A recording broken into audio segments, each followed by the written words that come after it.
अम्मी केड़ी शैब है, मैं दूध नहीं बख्शांगी, वो तेरा दूध तो है ही नहीं था, तुम तो अपने चक्करों में थे, अल्लाह ने औलाद दे दी। जिस बंदे के जनाब अपनी माँ के बारे में इतने बुरे ख्यालात हैं और अपने माँ को वो इतना बुरा समझता है और कहता है वो तो अपने चक्करों में थी, वो स्वाद ले रही थी तो औलाद पैदा हो गई, तो आज माँ कहती है कि वो दूध नहीं बख्शेगी, तो उसने क्या लोगों को दीन समझाना है। जो अपने माँ का नहीं वो किसी का क्या हो सकता है। तो वो पीर मुफ्ती मोहम्मद गुफरान महमूद शालवी साहब ने सच फरमाया है कि सुनो नारा गुफरान दा मिर्ज़ा जहलवी हराम दा। तो इसको मैं अब तर्ज की सूरत में पढ़ूंगा, तो ज़रा आप समाअत करें।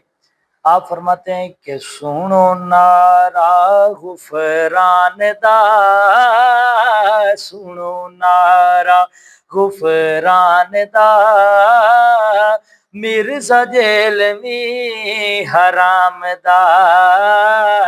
सुनो नारा गुफरान दा, मिर्ज़ा जहलवी हराम दा। ज़बान नहीं रोकदा लम्मी कुत्ते जिड्डी कढदा ते वलियां नू भौंकदा, चेला है शैतान दा, चेला है शैतान दा, मिर्ज़ा जहलवी हराम दा, मिर्ज़ा जहलवी हराम